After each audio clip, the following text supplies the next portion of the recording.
குழந்தை பிறக்கும் பொழுதே தலையில் இருந்த முடியானது அது கர்ப்பவாச முடி என்ற பெயரிலே வருகிறது. கர்ப்பவாச சிகை என்ற பெயரிலே வருகிறது.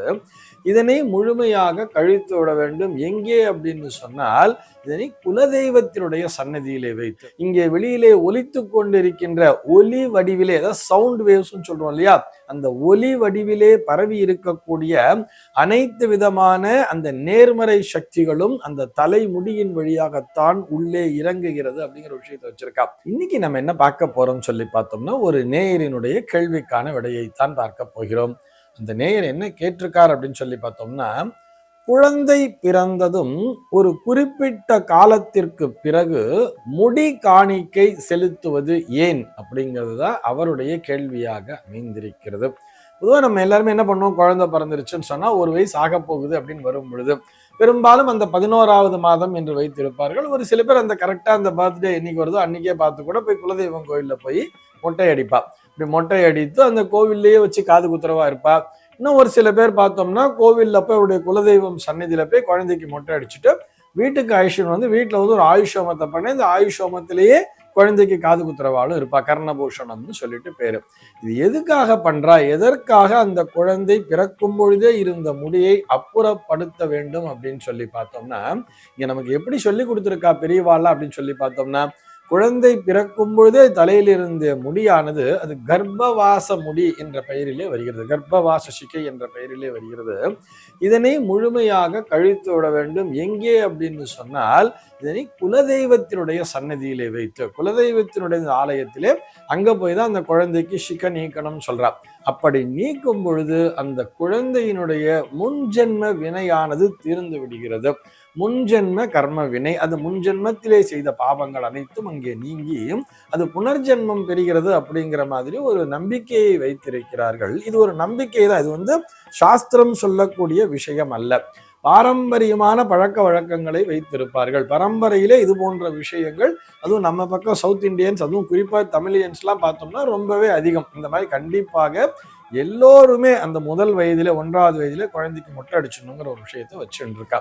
சரி, இதுல வந்து என்ன அப்படின்னு ஒரு தாத்பரியம் அப்படிங்கிற மாதிரி பார்த்தோம்னா, இந்த தலைப்பகுதி அப்படிங்கிறது இருக்கு இல்லையா, இது வந்து ஜாதக ரீதியாக ஜோதிடவியல் ரீதியாக பார்க்கும் பொழுதும் லக்னபாவகம் என்று அழைக்கப்படுகிறது. இந்த தலைமுடியானது சனியினுடைய ஆதிக்கத்தை பெற்றது அப்படின்னு சொல்றார். இப்படி இந்த சனியினுடைய ஆதிக்கத்தை பெற்ற தலைமுடியை இறைவனினுடைய சன்னதியிலே நாம் காணிக்கையாக கொடுத்து விடும் பொழுது இந்த தலைப்பகுதியின் வழியாக இந்த குழந்தைக்கு இருந்த தோஷங்கள் அனைத்தும் நீங்கி விடுகிறது. அதே சனியைத்தான் ஆயுள் காரகன் என்றும் சொல்கிறோம். மீண்டும் அந்த முடியானது முளைத்து வரும்பொழுது இந்த குழந்தையினுடைய ஆயுளானது தீர்க்கம் அடைகிறது என்ற பெயரிலும் ஜோதிடவியல் ரீதியாக ஒரு சில கருத்துக்களையும் முன்வைப்பார்கள். இது அனைத்தையும் விட குறிப்பாக நாம் பார்க்க வேண்டியது என்னன்னு சொன்னா, இந்த தலைப்பகுதி என்பது மனிதனுக்கும், அதாவது மனிதன் வந்து இந்த பூமியிலே வாசம் செய்கிறான், பூமியிலே நின்று கொண்டிருக்கிறான் அல்லவா.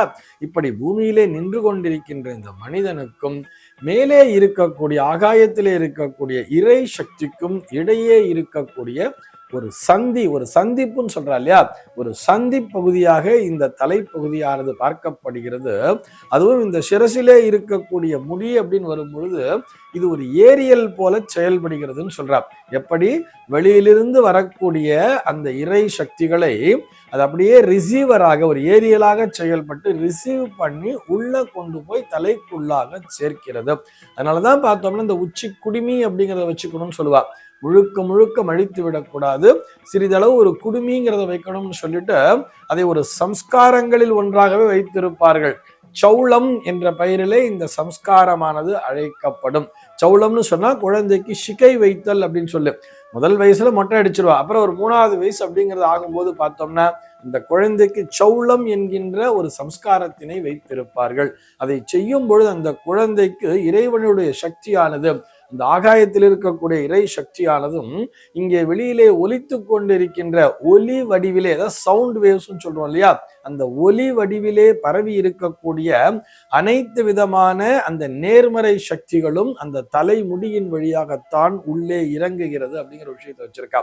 அப்படி இருக்கும்போது இது என்ன பண்ணியிருக்கான்னு சொன்னா, அந்த முதல் வயசிலே இந்த கர்ப்பவாசத்திலே இருந்த முடியை முழுமையாக அகற்றிவிட்டு, எங்கே குலதெய்வத்தினுடைய சன்னதியில் அகற்றிவிட்டு மீண்டும் ஒரு முடி என்பது வளர்கிறது அல்லவா, அதுதான் ஒரு புதிய எனர்ஜி. இவங்க வந்து ஒரு புதுசா ஒரு விஷயத்தை இன்ஸ்டால் பண்ணியிருக்காங்கிற மாதிரி வர்றது.